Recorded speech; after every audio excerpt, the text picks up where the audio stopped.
¿Qué tal? ¿Cómo les va? Empezamos la clase de hoy de Python. Hoy empezamos con la práctica 3 de ecuaciones diferenciales. Hoy vamos a ver el método de Euler, cómo implementar el método de Euler en Python, ¿sí?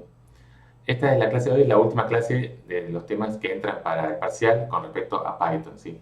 O sea, lo último que entra en Python para el parcial es método de Euler explícito para una variable, lo que vamos a ver hoy, ¿sí?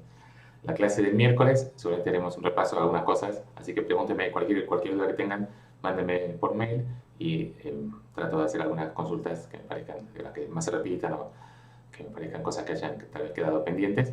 Las vemos en la clase del miércoles. Y el lunes, no sé si haremos el nuevo repaso o tal vez tal vez seguimos con un poquito de la práctica, que lo pueden ver más adelante.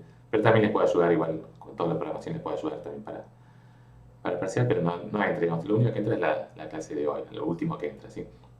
Estuve viendo las encuestas que completaron, muchísimas gracias a todos por completar las encuestas, muy buenos los comentarios, muy útiles, y una de las cosas que más se repetía de Python es que siga un poco más los ejercicios de la práctica, así que sí, creo que tienen razón, algunas cosas quedaron un poco confusas.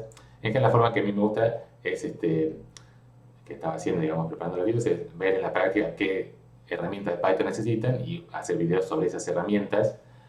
No necesariamente seguir, bueno, del ejercicio 1 al 3 tienen que hacer esto, del ejercicio 4 al 6 tienen que hacer esto, o tampoco más darles un poco más de libertad de que darles las herramientas y que ustedes tengan que ver qué usar en cada ejercicio. Pero bueno, como están recién aprendiendo Python, era bastante confuso a veces hacerlo de esta forma, así que tienen razón, voy a tratar de seguir un poco más los ejercicios de la práctica. Había, por ejemplo, estos ejercicios de Chebyshev, que también había varios comentarios, que en los videos, en el video de Chebyshev, yo explicaba cómo calcular los ceros, que la parte nueva, digamos, de Python con respecto a Chebyshev era cómo calcular los ceros de los polinomios de Chebyshev, pero el primer ejercicio que aparece de Chebyshev en la práctica es acotar el error. Y claro, si uno ve a Chebyshev, bueno, voy a ver el video de Chebyshev de Python, lo que veíamos ahí de calcular ceros no servía para ese ejercicio. Para calcular el error no hace falta conocer los ceros de Chebyshev, era más bien usar las fórmulas, que en principio no era nada nuevo porque era la misma fórmula de puntos equipaciados, o incluso parecida a la fórmula de Newton. Pero bueno, entiendo la confusión de que Chebyshev, bueno, voy a ver el video de Chebyshev y lo que aparece ahí es nada que ver. Así que sí, vamos a tratar de seguir un poco más las prácticas, contar un poco qué es lo que se necesita en los distintos ejercicios, ¿está bien? Entonces, para esta práctica, así que hagamos eso, vamos a ver la práctica 3, qué es lo que se necesita en la práctica 3 de Python. Primer ejercicio es completamente teórico, digamos, práctico, pero no necesita nada de programación, es acotar, calcular el error de truncamiento, ¿sí? No necesita nada de programación. El ejercicio 2 sí ya le pide graficar. Acá resolver este problema de ecuaciones diferenciales numéricamente usando Euler y graficar, ¿sí? Acá no dice en ningún lado usar Python, pero obviamente para graficar tenemos que sí o sí usar Python. Fíjense que el paso es 0,01, entonces tenemos que tomar el paso de 0,01 en un intervalo del 0 al 10. Entonces, paso de 0,01 del 1 al 10, del 0 al 10 son 1000 pasos. O sea, obviamente es imposible que uno quiera hacer esto a mano. Entonces, tenemos que hacerlo en Python. Acá no nos dice usar un programa, no nos dice cómo hacerlo exactamente en Python. Recién en el ejercicio 4 dice escribir un programa para implementar el método de Euler explícito. Esto es básicamente lo que vamos a hacer hoy, es este ejercicio, cómo hacer este programita de Euler explícito. Y este programa después lo pueden usar en el 2. Así parece un poco al revés. Este 2 podrían hacerlo sin usar un programa, hacerlo un poco más comando por comando, hacer el for y después ver qué es lo que les queda, hacer algún tipo de hacerlo for. Sería muy parecido a ese programa, pero tal vez sin ponerlo adentro de un programa que reciba una función, como acá la función ya se les están dando. Uno podría hacer el 2 sin un programa tan general, algo específico para este problema, pero mi recomendación es que hagan primero el programa y después, para verificar que funciona, hacer el ejercicio 2. Así que lo pueden hacer en cualquiera de los dos órdenes, pero va a ser más simple, sobre todo que ahora ya vamos a ver cómo hacer este programita, usar el programa para resolver el ejercicio 2. ¿Sí? El 5 es bastante teórico, solamente acá en el 3 les pide usar el programa en el ejercicio 4, pueden usar el ejercicio y verificar lo que están deduciendo, encontrando en los ejercicios anteriores, en los ítems anteriores, pero nada nuevo es usar el ejercicio 4, o sea que no hay nada nuevo. ¿Sí? El 6 no pide nada en ningún lado de programación en Python, pero también toda esta práctica, como es resolver numéricamente ecuaciones, básicamente uno siempre las tiene que hacer en Python si las quiere ver la solución. Entonces, acá no les pide graficar, no les pide nada concreto que tengan que usar Python, pero siempre está bueno, como nos dan la ecuación explícitamente cuál es, verificar en Python o ver qué pasa en Python. Así que lo pueden hacer en Python, pero no pide nada. Y acá ya empieza con métodos de Euler y Taylor, verificar orden de convergencia. Bueno, esta parte queda para después, sí, queda para después del parcial. Digamos que hasta el 6 es lo que tendrían que hacer con Python, saber hacer con Python para el parcial, ¿sí? Acá verificar orden de convergencia. Pueden probar si quieren hacerlo, pero es un poquito más complicado y es distinto a lo que venimos haciendo, así que este ejercicio después lo vamos a ver y si lo quieren hacer pueden hacer, pero tal vez les cuesta un poquito. Esta práctica también tiene eso, no necesitan nada nuevo de Python que no hayamos visto. Creo que no hay nada, que no hay ningún comando nuevo o estructura de datos, tipo de datos nuevo. ¿Sí? Con todo lo que ya vimos de arrays y programas, pueden hacer toda la práctica. ¿Sí? Pueden avanzar hasta donde quieran, a ver, hagan todo lo que pueden hacer, pero si se empieza a complicar, así que no se preocupen, digamos, si se traban, en algún momento lo vamos a ver. Hoy, con lo que vamos a ver, tendría que alcanzar para hacer hasta el ejercicio 6. ¿Sí? Bueno, empezamos entonces. Como les decía, queremos resolver esta ecuación, un problemita de ecuaciones diferenciales, con un valor inicial, o sea, x' de t o x punto de x sobre t igual a f de t y de x de t, y x en t0 vale un cierto valor x0, ¿sí? Y el método de Euler es pensar a la función f como una función de dos variables, t y x. Acá, como está escrito acá, es una función que depende solamente de t, porque x también depende de t, pero la podemos pensar como a f, en general la tenemos como una función que depende de dos variables. Acá está el ejemplo típico, no esta función es el ejemplo típico, pero todos los ejercicios son algo así, una función donde aparece la t y aparece la x.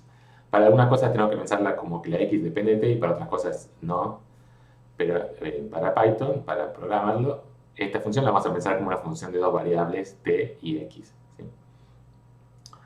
Y entonces el método es muy simple, es calcular el valor de x en un paso a partir del valor del paso anterior, x y es x y menos 1, más h por f en t y menos 1, x y menos 1. ¿Sí? Si uno tiene la f, es súper simple implementar el método. Es muy parecido a lo que veníamos haciendo en la práctica pasada. Acá cambia un poco la notación, depende de donde lo miren, tal vez acá aparece un n. Siempre está el problema, cuando uno lo define matemáticamente, en general a uno le gusta más xn más 1 igual a xn. Para programarlo siempre conviene pensar xn y xn menos 1. Y también es más común para los for usar la letra i, así que lo cambié simplemente con notación con i, pero bueno, es básicamente lo mismo que habrán visto en la práctica y en la teórica, tal vez distinta notación nada más.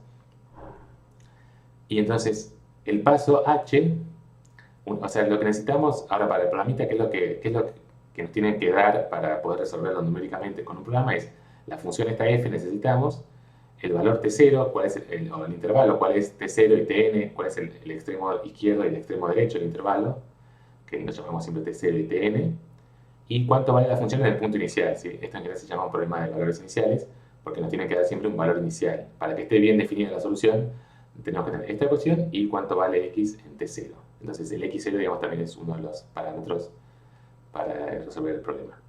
Entonces, una vez que tenemos un paso h, un t0, podemos ir calculando cuáles son todos los t sub i. ¿Sí? Los t sub i no tenemos que, digamos, resolver una ecuación diferencial, simplemente empezamos con t0 y le vamos sumando. ¿Sí? Vamos sumando el paso h. t0, t0 más h, t0 más 2h, t0 más 3h.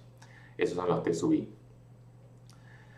Y si queremos llegar, si el primer punto es t0 y el último es tn, que n no sabemos quién es, pero digamos, supongamos que tenemos el intervalo 0, 5, el primero es el t0 y el último es el tn mayúscula, quién es el número n lo podemos calcular. Si sabemos el paso, sabemos los dos extremos del intervalo, el n es esta cuantita, tn menos t0 dividido h. ¿Sí?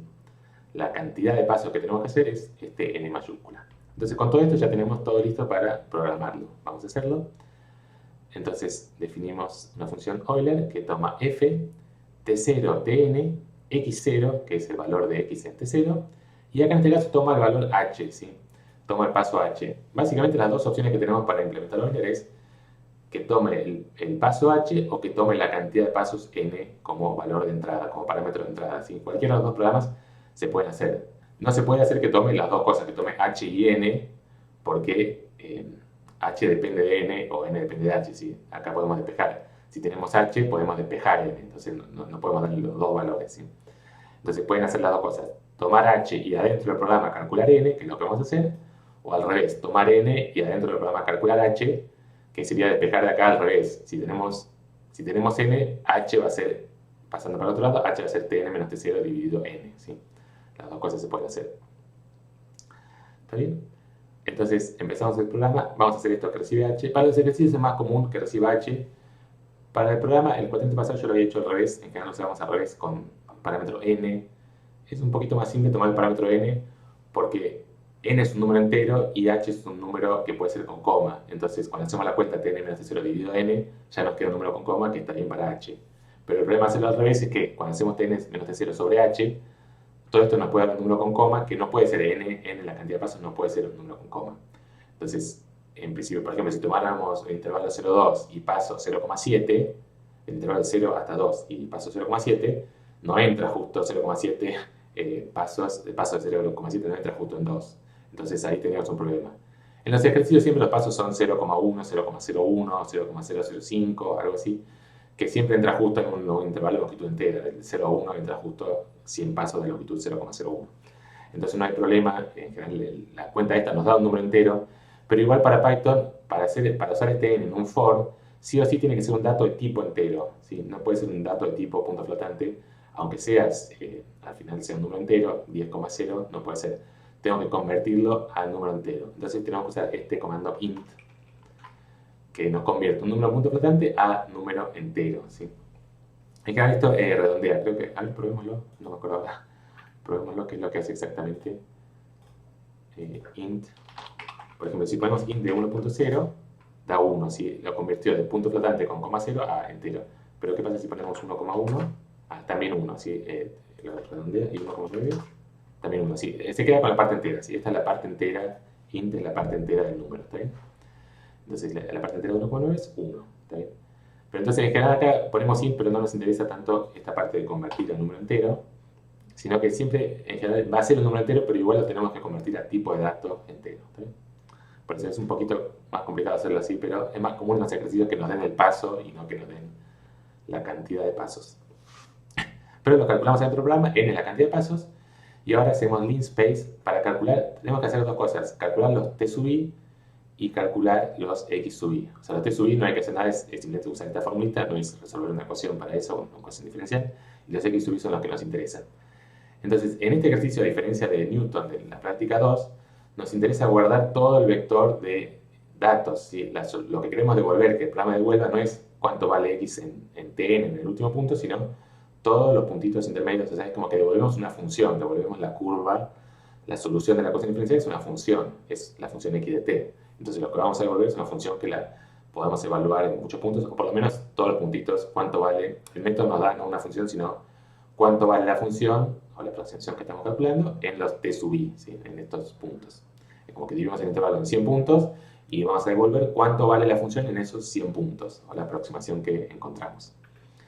Entonces, lo que queremos devolver es un vector de x y no es el último vector, no es el último valor, ¿sí? Entonces, primero construimos el vector de los t sub i. Los t sub i lo podemos hacer con linspace. Podríamos hacer un for también, t sub i, calculándolo, sumándole h al valor anterior, o sumando i por h a la t0. Pero tenemos que cuando linspace, que es justamente dividir el intervalo desde 0 hasta tn en n más 1 puntos x espaciados, ¿sí? El primer punto es t0 y el último es tn mayúscula, entonces son exactamente n más 1 puntos. Entonces podemos hacerlo así con linspace, ¿sí?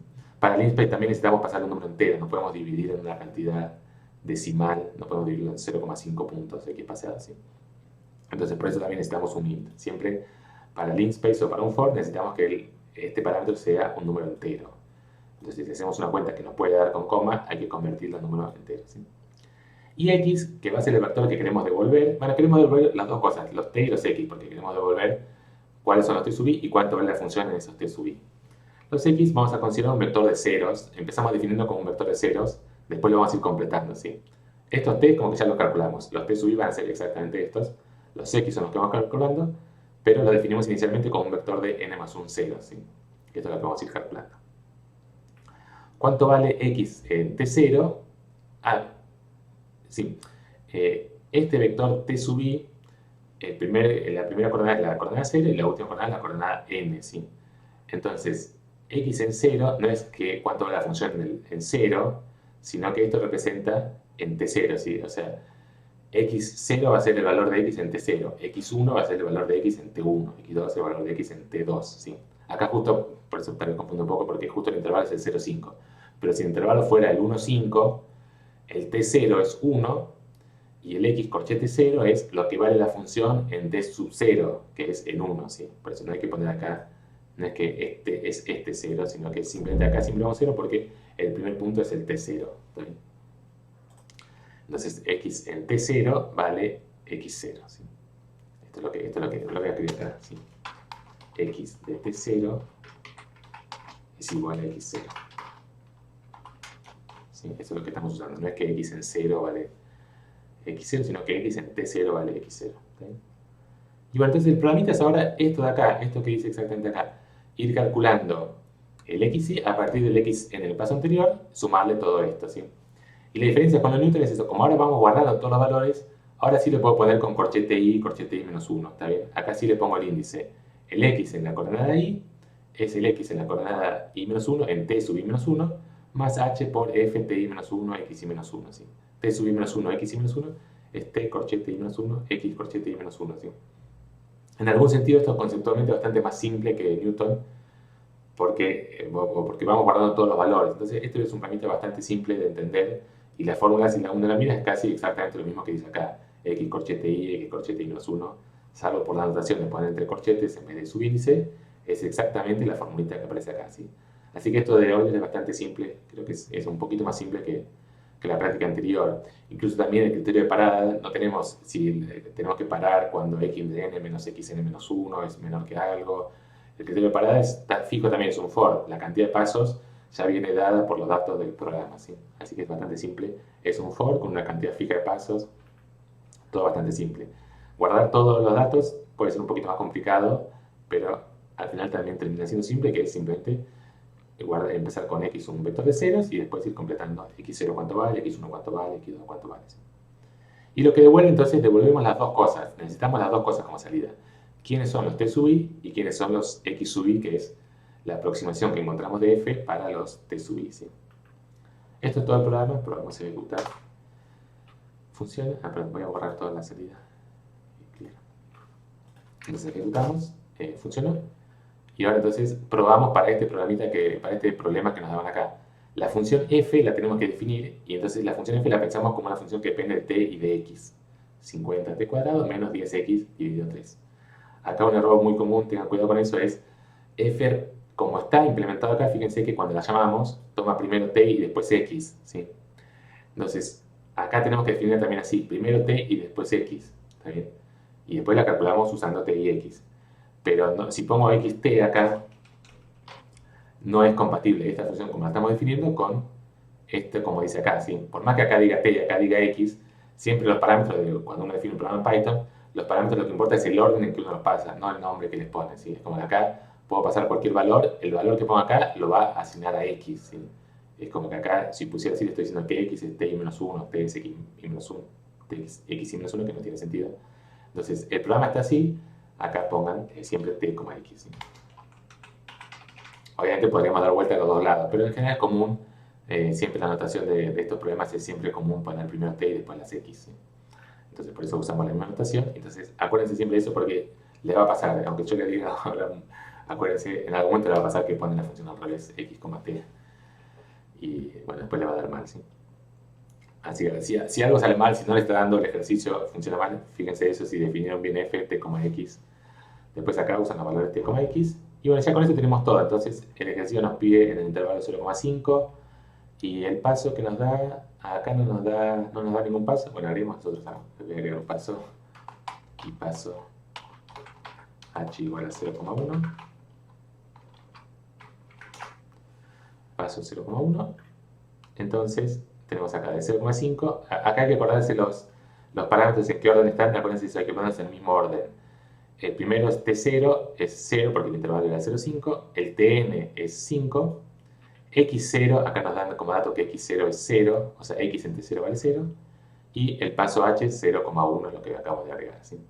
Y entonces después lo que nos devuelve es el vector t y el vector x. Entonces lo bueno es que esto ya mismo ya lo podemos graficar, o sea, nos devuelve algo que enseguida podemos graficar simplemente con el comando t, x, ¿sí? Porque justamente el vector x contiene lo que vale la función que encontramos en los puntos t sub i. Bueno, acá tenemos esta curva. No podemos saber si está bien o si está mal, nos da una curva, pero bueno, lo único que podemos ver es que nos da un error y que grafica algo que tiene sentido.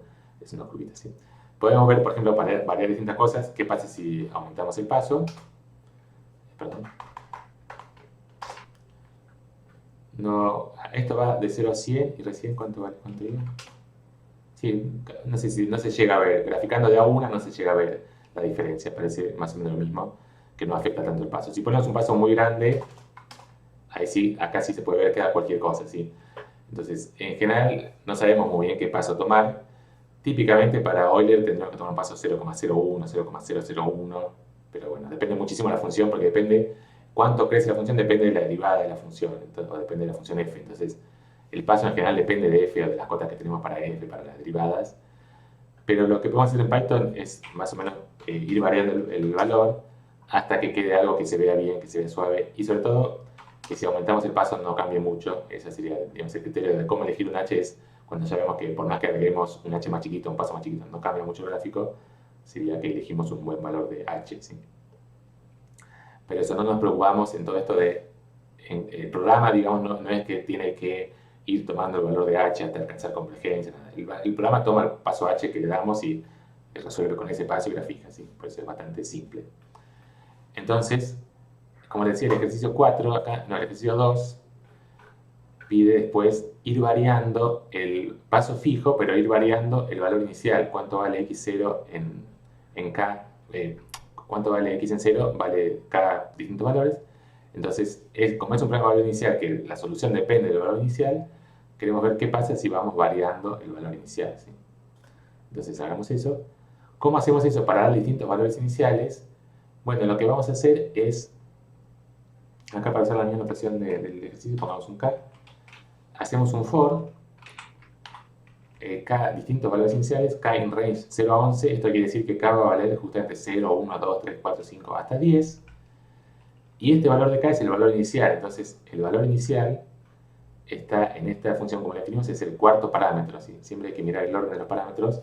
Donde aparece x0 es el cuarto parámetro. Entonces lo ponemos acá, ¿sí? Entonces, cuando vamos variando el valor de k, lo que estamos haciendo es variando el valor inicial, ¿sí? Probemos esto así. ¿Está bien? Y esto es lo que obtenemos. ¿Ven? Acá la función empieza en distintos valores iniciales, en x0, 0, 1, 2, 3, 4, hasta 10. Y para cada una encontramos estas funciones. Acá se van pegando, eso no tiene por qué pasar, podrían haber quedado que se vayan alejando, podrían pasar distintas cosas. Lo que sí sabemos, tal vez lo vieron en Mate 1, que... Perdón. Lo que sí vieron en Mate 1, tal vez, no sé si se acuerdan, es que las soluciones no se pueden cruzar. Eso no puede pasar. Si las soluciones se cruzan, eso es por unicidad de las soluciones. No puede haber en un mismo punto dos soluciones que se crucen. Hay una unicidad que la solución que pasa por un punto es una única solución, pasa por un punto. Entonces, acá se ve bien que no se cruzan. Se van pegando, pero siempre se mantienen distantes. Y acá, si uno mira el gráfico, está un poco escalonado, está como eso lineal, parece una interpolación lineal a trozos, que está medio escalonado. Entonces, acá el paso fue muy chiquito. Sí, muy grande, perdón. Entonces acá conviene poner un paso más chico, 0,01. Ahí ya se ve más suave, sí. La primera cosa es que se vea suave el gráfico para saber que estamos eligiendo un paso apropiado. Como el método de Euler es muy rápido, podemos tomar sin problema un paso 0,01. Depende de la computadora un poco, pero hasta este paso lo hace bastante rápido, ¿sí? Entonces, incluso graficando 11 cosas, podemos tomar este paso. Entonces, Euler es un método un poco ineficiente, en el sentido que la convergencia es bastante lenta, entonces requiere un paso alto. Entonces, en general para Euler tienen que usar un paso mínimo 0,01, pero típicamente 0,3 ceros, un 1 o 2 ceros sería lo ideal, ¿sí?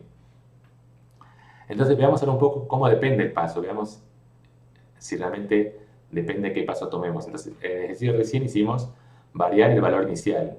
Bueno, ¿qué pasa si variamos el paso? ¿Está bien? Entonces, para variar el paso, acá nos dan ya cuáles son los pasos que tenemos que probar. Tenemos esta opción. Cuando queremos probar h en un vector, en una lista de datos, de valores, podemos hacer h in y entre corchetes todo el vector que queremos. Acá este tipo de datos es tipo de datos lista. Podríamos también definirlo como np-array. Son dos tipos bastante parecidos para esta aplicación. Pero esto es lo más simple. Poner entre corchetes, esto es un tipo de datos lista que hasta ahora casi no vimos, salvo en algunas cosas así bastante concretas.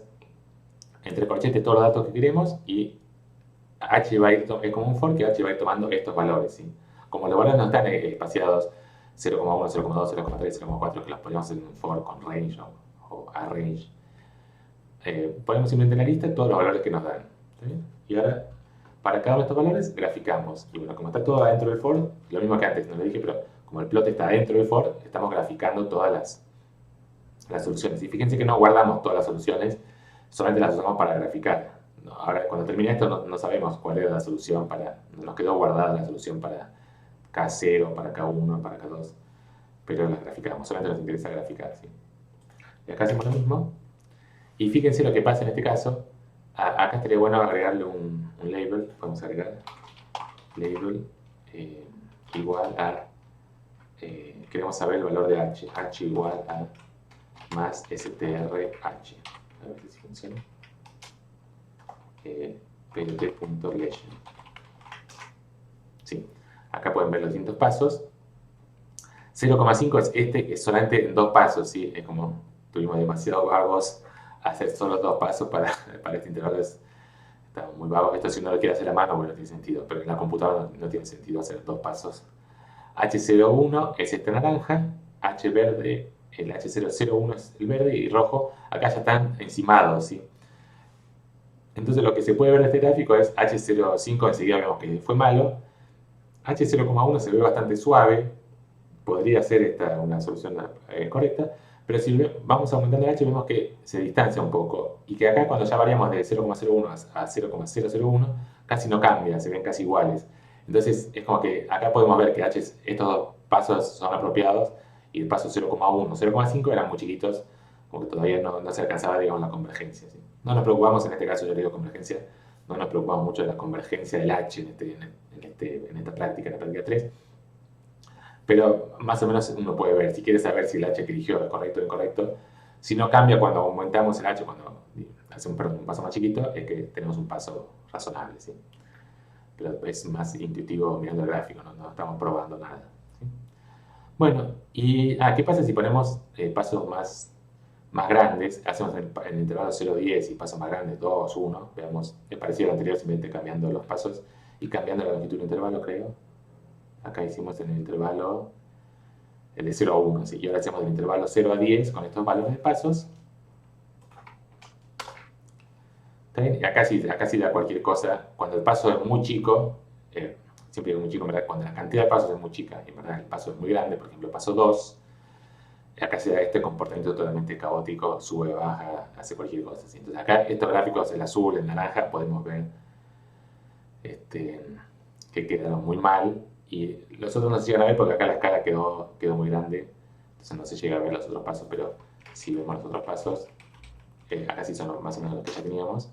Acá todos estos pasos casi coinciden, entonces todos estos pasos serían pasos correctos para este ejercicio, y los pasos que teníamos antes, estos 2, 1, 0,5 no son correctos, ¿sí? ¿Está bien?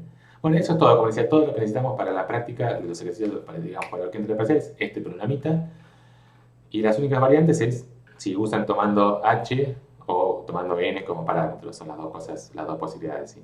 Pero lo único que tienen que hacer es, si el parámetro es n, calcular h dentro del programa con esta formulita de acá, ¿sí? ¿Está bien? Bien, y lo último que les muestro, que no sé si hay un ejercicio para eso en la práctica, pero lo que estamos devolviendo siempre es una tabla de valores, ¿sí? Los t sub i y los x i. El problema que tenemos es, bueno, acá este ejercicio ya dio todo mal, pero digamos, supongamos que estamos acá y queremos saber cuánto vale la función, la aproximación que encontramos en un punto que no es ninguno de los datos, que no es un t sub i. Por ejemplo, tomamos paso 0,1 y queremos saber cuánto vale la función en 0,05 o en 0,17. Si 0,1 no lo estamos calculando. Entonces acá podemos mezclarlo con la práctica 1 de interpolación. Como tenemos muchos puntos de la función, cuánto vale la función en distintos puntos, pero no en todos, porque no tenemos la función exactamente, podemos interpolar y eso nos da una función que la podemos evaluar en cualquier punto, ¿sí? Vamos a ver cómo hacer eso. Como digo, esta parte es un poco extra, no sé si hay un ejercicio, creo que no hay un ejercicio que les pida esto, pero a veces podría pasar que quieran saber cuánto vale la función que calcularon en puntos distintos a los puntos donde evaluamos exactamente la función. Y además está bueno esto también para relacionarlo con la práctica 1. Una aplicación muy buena de la práctica 1 de interpolación es justamente esto. Los métodos numéricos no nos dicen cuál es la función, no nos dicen la solución de interpolación diferenciales era la x. nos dan simplemente cuánto vale la función en ciertos puntos. Pero con eso en general nos alcanza para construir una función que la podamos evaluar en cualquier punto usando interpolación, ¿sí? Esa es la conexión. Podemos, una vez que tenemos la función en muchos puntos equipaciados, mientras estén suficientemente cerca, es fácil conectarlos con interpolación, ¿sí? Acá, ¿qué interpolación vamos a hacer? Supongamos que tenemos 100 puntos y queremos construirnos una función que pase exactamente por esos 100 puntos. ¿Qué interpolación vamos a hacer? No tendría sentido acá usar interpolación polinomial de grado 100, ¿sí? Grado 100 es como totalmente caótico, incontrolable, un polinomio de grado 100. Nunca, jamás en numérico vamos a hacer interpolación con un polinomio de grado 100. La interpolación en este caso que necesitamos es interpolación segmentada, ¿sí? De un punto al otro, unimos con un segmento, interpolación lineal. Podríamos hacer interpolación lineal o interpolación cúbica, spline cúbicos, que en general tiene la ventaja esa, que queda más suave. Si tomamos muchos puntos casi no va a haber diferencia, pero en general es más común tomar interpolación cúbica. Si queremos que quede una función suave, si sabemos que la función con la que empezamos es una función suave, va a quedar más lindo hacer interpolación lineal, interpolación cúbica, ¿sí? Entonces el programita es exactamente lo mismo. Acá ya lo cambié simplemente para que tengan las dos opciones. Acá el programa este toma como parámetro el paso n, ¿sí? La cantidad de pasos, n es la cantidad de pasos, ¿sí? Después es todo lo mismo, entonces calculamos el h en función de n. Esto es exactamente la misma, porque una vez que ya tenemos el h y el n, la función es la misma. Y lo único que hago es, acá agregamos este comando interpolate, ¿sí? Una vez que ya terminó el for, una vez que ya calculamos los t sub i y los x i, bueno, ahora podemos interpolar, construir una función que interpole esos datos, los t y los x, ¿sí? Lo mismo que ya hicimos. Y kind cubic, hacemos interpolación cúbica splines, ¿sí? Entonces, este programita, en vez de devolvernos el t y el x, nos devuelve una función que podemos evaluar. Antes de hacer todo esto, les muestro. Acá no pasó nada, pero ahora nos devolvió una función. Llamémoslo. Hagámoslo, por ejemplo. Perdón, después esto para más adelante. Insert syllable. Hagamos, por ejemplo, este que hicimos recién, alguno de estos. Este que tenemos acá.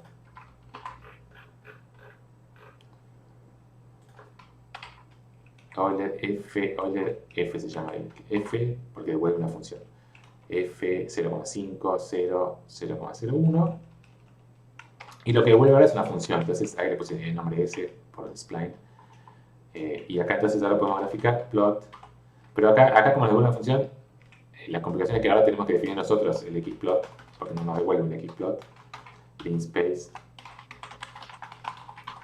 de 0 al 5, pero acá la ventaja es que podemos tomar cualquier cantidad de puntos, por ejemplo, 10.000 puntos, y graficar ahora xplot, s de xplot, ¿sí? A ver si funciona. No, hizo cualquier cosa, perdón. Float no se puede interpretar como entero. Perdón, porque acá justamente cambié el programita, ahora toma un valor n, entonces tenemos que darle la cantidad de pasos, entonces pongamos que tomamos 100 pasos. 100 pasos en el intervalo 0,5 es dividir 5 dividido 100 es 0,05, ¿sí? El paso es 0,05. Y ahora nameplot is notified, perdón, plt.plot.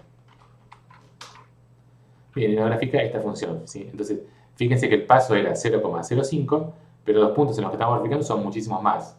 Entonces, esta es la ventaja que tiene una función s, la puedo evaluar en cualquier lado ahora, ¿sí? Puedo calcular s de... El paso es... acá hubiese quedado mejor de hacer con paso.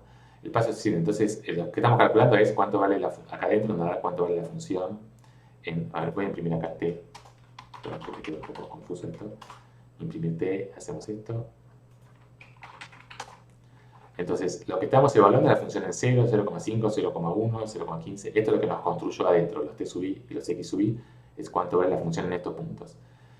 Estos valores los usamos para construir una función por interpolación cúbica, y esta función la podemos evaluar en cualquier lado. Por ejemplo, ahora podemos calcular cuánto vale s en 0,01, que no está acá definido, s de 0,01. Nos da un valor, ¿sí? 10 a la menos 5, un valor bastante chiquito, pero en cualquier valor que queramos calcular, en 371, que tampoco dan los datos, la podemos evaluar, ¿sí? Esto es como una ventaja de usar interpolación, nos da una función que podemos evaluar en cualquier punto. Depende de la aplicación, a veces queremos una cosa o la otra. En general, para graficar no hace falta todo esto, simplemente tomando un paso suficientemente chico, ya esos mismos datos nos sirven para graficar, ¿sí?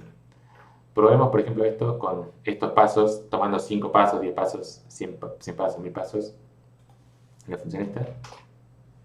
Fíjense lo que teníamos. Esto lo que hice es más o menos reproducir el gráfico este gráfico que acá da tan feo, ahora lo reproduje usando spline cúbicos, ¿sí? Es decir, conectamos esto, en vez de conectar acá como simplemente tomar estos puntos y unirlos con segmentos, a partir de estos datos que calculamos, construimos unos spline cúbicos que nos quedan estas curvas, ¿sí? Entonces, acá uno mira las curvas, quedaron muy lindas, quedaron muy suaves, entonces uno piensa, ah, qué bueno, qué suave que es esta función, pero no importa, acá está mal, digo, por más suave que haya quedado, esta función está mal, ¿sí? Fíjense que son todas soluciones al mismo problema, entonces no pueden ser todas estas soluciones distintas para el mismo problema. O sea, estas funciones, por más que ahora se vean más lindas, siguen estando mal, ¿sí? O sea, tengan cuidado, eso no es que el spline no le va a resolver, no es que usamos un paso inapropiado, después con el spline lo arreglamos. No, lo arreglamos que no quede esta cosa toda fea a saltos, pero por más que quede suave sigue estando mal, ¿sí? Tengan cuidado con eso. Acá, digamos, las conclusiones de acá, estos pasos están mal, hay que tomar un paso más chico, entonces lo mismo acá, estos splines con paso 5, con 10, con 5 puntos intermedios, 10 puntos son muy pocos, con 100 o 1000, acá sí, con 100 o 1000 sí da lo mismo, acá ya se ve una función que tiene sentido, va subiendo lentamente, está bien, no es ese comportamiento caótico, está bien. Bueno, entonces con eso terminamos. Esta parte última es un poco extra. Lo único importante de esto con respecto a la práctica es el método de Euler, que es este programita de acá, y con este programita lo pueden usar para los distintos ejercicios de la práctica. A veces tendrán que calcular el valor de h o usar el programita que depende de n. Bueno, hay algunas cosas extras que tendrán que hacer para los ejercicios de la práctica. Y también siempre, obviamente, definir la función f. Tienen que ver cuál es la función f de la práctica y implementarla. Esa parte es la que tienen que ir cambiando. O sea, típicamente acá no tienen que cambiar nada y la función f sí la tienen que ir cambiando, adaptando a cada ejercicio. ¿Está bien? Bueno, con eso terminamos entonces la clase de hoy y como decía, esto es todo lo que entra para el parcial con respecto a Python. Sí, ojo, la práctica 3, perdón, que tal vez tendría que haber dicho al principio de este video para no confundirlos. La práctica 3 entra completa para el parcial, la parte teórica, ¿sí? O la parte, digamos, de lo que viene en la práctica, los ejercicios que vienen después, todas estas cosas sí tienen que entran todo para la práctica, todo para el parcial, pero la parte de Python no le vamos a pedir porque lo que viene después básicamente es sistemas, resolver sistemas de ecuaciones y resolverlas también con Python, pero digamos en el parcial no va a entrar eso, eso básicamente lo que tendría que haber dicho es, en la práctica, en el parcial no va a entrar resolver sistemas de ecuaciones diferenciales usando Python, ¿sí? Porque es un poquito, no es difícil, pero bueno, es un poquito más de trabajo, es este ejercicio 10, digamos, que recibe ecuaciones vectoriales, vamos a verlo y lleva un poquito de tiempo entenderlo, así que todo eso no entra para el parcial, ¿está bien? Bueno, listo, terminamos. Suerte, suerte con los ejercicios.